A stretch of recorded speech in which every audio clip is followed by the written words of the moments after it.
मोक्ष प्राप्ति के उपाय। सिद्ध ब्राह्मण ने कहा, काश्यप, जो मनुष्य स्थूल, सूक्ष्म और कारण शरीरों में से क्रमशः पूर्व पूर्व का अभिमान त्याग कर कुछ भी चिंता नहीं करता और मौन भाव से रहकर सबके एकमात्र अधिष्ठान पर ब्रह्म परमात्मा में लीन रहता है, वही संसार बंधन से मुक्त होता है।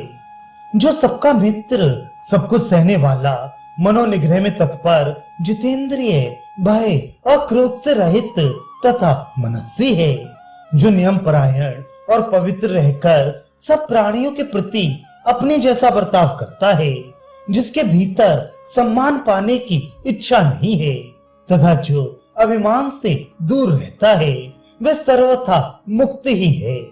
जीवन मरण, सुख दुख, लाभ हानि तथा प्रिय अप्रिय में जिसकी समान दृष्टि है, जो किसी के द्रव्य का लोभ नहीं रखता, किसी की अवहेलना नहीं करता, जिसके मन पर द्वंद्वों का प्रभाव नहीं पड़ता, जिसके चित्त की आसक्ति दूर हो गई है, जो किसी को अपना मित्र, बंधु या संतान नहीं मानता, जिसने धर्म, अर्थ और काम का परित्याग कर दिया है, जो सब प्रकार की आकांक्षाओं से रहित हो गया है, जिसकी न धर्म में आसक्ति है न अधर्म में, जो पूर्व के संचित कर्मों को त्याग चुका है, वासनाओं का क्षय हो जाने से जिसका चित्त अत्यंत शांत हो गया है तथा जो सब प्रकार के द्वंद्वों से रहित है, वह मुक्त हो जाता है। जो काम्य कर्मों का अनुष्ठान नहीं करता, जिसके मन में कोई कामना नहीं है, जिसकी दृष्टि में जगत अशक्त के समान आज है, कल नहीं रहने वाला है, जो सदा से जन्म, मृत्यु और जरा अवस्था से युक्त अस्थिर देखता है, जिसकी बुद्धि वैराग्य में लगी रहती है, जो सदा अपने दोषों पर दृष्टि रखता है, वे शीघ्र ही अपने बंधन का नाश कर देता है। जो आत्मा को गंध, रस, स्पर्श, शब्द, परिग्रह और रूप से रहित तथा अज्ञेय मानता है, जिसकी दृष्टि में आत्मा पांच भौतिक गुणों से हीन, निराकार, कारण रहित, निर्गुण तथा गुणों का भोगता है, वह मुक्त हो जाता है। जो बुद्धि से विचार करके शारीरिक और मानसिक सब संकल्पों का त्याग कर देता है, वह बिना ईंधन की आग के समान धीरे धीरे शांति को प्राप्त हो जाता है।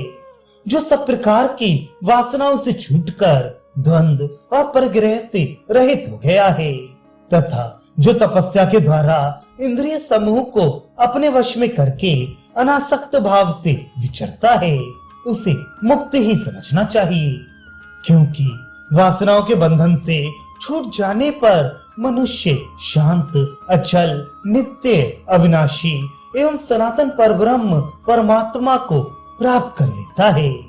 अब मैं उस परम उत्तम योग शास्त्र का वर्णन करता हूँ, जिसके अनुसार योग साधन करने वाले योगी पुरुष अपने आत्मा का साक्षात्कार कर लेते हैं।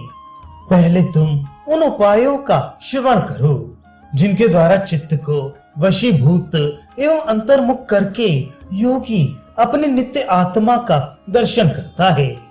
इंद्रियों को विषयों की ओर से हटाकर मन में और मन को आत्मा में स्थापित करे।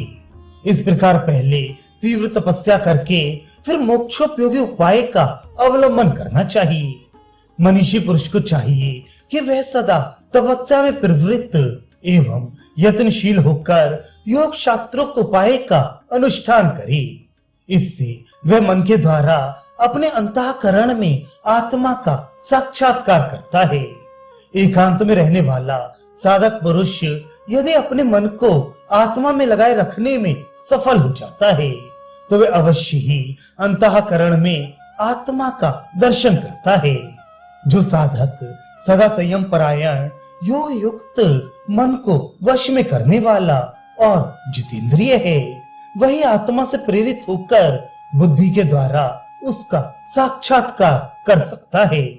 जैसे मनुष्य सपने में किसी अपरिचित पुरुष को देखकर जब पुनः उसे जागृत अवस्था में देखता है, तो तुरंत पहचान लेता है कि यह वही है। उसी प्रकार साधन परायण योगी समाधि अवस्था में आत्मा को जिस रूप में दिखता है, उसी रूप में उसके बाद भी देखता रहता है। जैसे कोई मनुष्य मूंज से सीख को अलग करके दिखा दे, वैसे ही योगी पुरुष आत्मा को इस देह से पृथक करके देखता है। ये शरीर को मूंज कहा गया है और आत्मा को सीख। योगवेत्ताओं ने देह और आत्मा के पार्थक्य को समझने के लिए ये बहुत उत्तम दृष्टांत दिया है। देहधारी जीव जब योग के द्वारा आत्मा का यथार्थ रूप से दर्शन कर लेता है, उस समय उसके ऊपर त्रिभुवन के अधीश्वर का भी आधिपत्य नहीं रहता। वह अपनी इच्छा के अनुसार विभिन्न प्रकार के शरीर धारण कर सकता है। बुढ़ापा और मृत्यु उसके पास भी फटकने नहीं पाते। शोक और हर्ष उसे छू नहीं सकते। अपनी इंद्रियों को वश में रखने वाला योगी पुरुष देवताओं का भी देवता हो सकता है। वह इस अनित्य शरीर का त्याग करके अविनाशी ब्रह्म को प्राप्त होता है। संपूर्ण प्राणियों का विनाश देखकर भी उसे भय नहीं होता। सबके क्लेश उठाने पर भी उसको किसी से क्लेश नहीं पहुंचता। शांत चित्त एवं निष्प्रह योगी आसक्ति और स्नेह से प्राप्त होने वाले भयंकर दुख, शोक तथा भय से कभी विचलित नहीं होता। उसे शस्त्र नहीं काट सकते, मृत्यु उसके पास नहीं पहुंच पाती। संसार में उससे बढ़कर सुखी कहीं कोई भी दिखाई नहीं देता। वह मन को आत्मा में लीन करके आत्मनिष्ठ हो जाता है तथा बुढ़ापा के दुखों से छुटकारा पाकर सुख से सोता अक्षय आनंद का अनुभव करता है।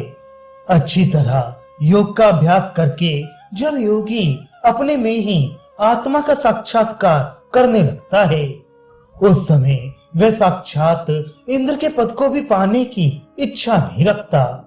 एकांत में ध्यान करने वाले पुरुष को जिस प्रकार योग की प्राप्ति होती है, वह सुनो। जो उपदेश पहले श्रुति में देखा गया है, उसका चिंतन करके शरीर के जिस भाग में जीव का निवास माना गया है, उसी में मन को भी स्थापित करे। उसके बाहर कदापि न जाने दे। फिर निर्जन वन में जहाँ किसी प्रकार का शब्द ना सुनाई देता हो, इंद्रिय समुदाय को वश में करके एकाग्र चित्त से अपने अंतःकरण में परमात्म तत्व का चिंतन करे। प्रमाद को सर्वथा त्याग दे। इस प्रकार सदा ध्यान के लिए प्रयत्न करने वाले पुरुष का चित्त शीघ्र ही प्रसन्न हो जाता है और परब्रह्म परमात्मा को प्राप्त कर लेता है। परमात्मा इन चरम चक्षुओं से नहीं देखा जा सकता। संपूर्ण इंद्रियां भी उसको अपना विषय नहीं बना सकती। केवल मन रूपी दीपक की सहायता से ही उस महान आत्मा का दर्शन होता है। वह सब और हाथ पैर वाला, सब और नेत्र, सिर और मुख वाला तथा सब और कान वाला है, क्योंकि वह संसार में सबको व्याप्त करके स्थित है। जो इस प्रकार परमात्मा का दर्शन करता है, वह उसी का आश्रय लेकर मुक्त हो जाता है। विप्रवर, ये सारा रहस्य मैंने तुम्हें बतला दिया। अब मैं जाने की अनुमति चाहता हूँ। तुम्हें आनंद पूर्वक अपने स्थान को लौट जाओ। श्री कृष्ण, मैं ही वह सिद्ध ब्राह्मण हूँ। मैंने उत्तम व्रत का आचरण करने वाले महातपस्वी शिष्य काश्यप को जब इस प्रकार उपदेश दिया, तो वह इच्छानुसार अपने अवश्य स्थान को चला गया। श्री कृष्ण कहते हैं, अर्जुन, मोक्ष धर्म का आश्रय लेने वाले वे ब्राह्मण श्रेष्ठ सिद्ध मुनि मुझसे ये प्रसंग सुनाकर वहीं अंतर्धान हो गए। पार्थ, क्या तुमने मेरे बताए हुए इस उपदेश को एकाग्र चित्त से सुना है? मेरा तो ऐसा विश्वास है कि जिसका चित्त व्यग्र है तथा जिसे ज्ञान का उपदेश प्राप्त नहीं है, वह मनुष्य इस विषय को नहीं समझ सकता। जिसका अंतःकरण शुद्ध है, वही इसे जान सकता है। यह मैंने देवताओं का परम गोपनीय रहस्य बतला दिया। इस जगत में कभी किसी भी मनुष्य ने इस रहस्य का श्रवण नहीं किया है। तुम्हारे सिवा दूसरा कोई मनुष्य इसको सुनने का अधिकारी भी नहीं है। जिसका चित्त दुविधा में पड़ा हुआ है, वह इसे अच्छी तरह नहीं समझ सकता। सनातन ब्रह्म ही जीव की परम गति है।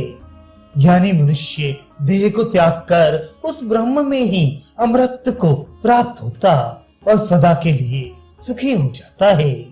स्त्री, वैश्य, शूद्र तथा पाप योनि, चांडाल आदि भी इस धर्म का आश्रय लेकर परम गति को प्राप्त हो जाते हैं। फिर जो अपने धर्म में प्रेम रखते और सदा ब्रह्मलोक की प्राप्ति के साधन में लगे रहते हैं, उन बहुश्रुत ब्राह्मणों और क्षत्रियों की तो बात ही क्या है।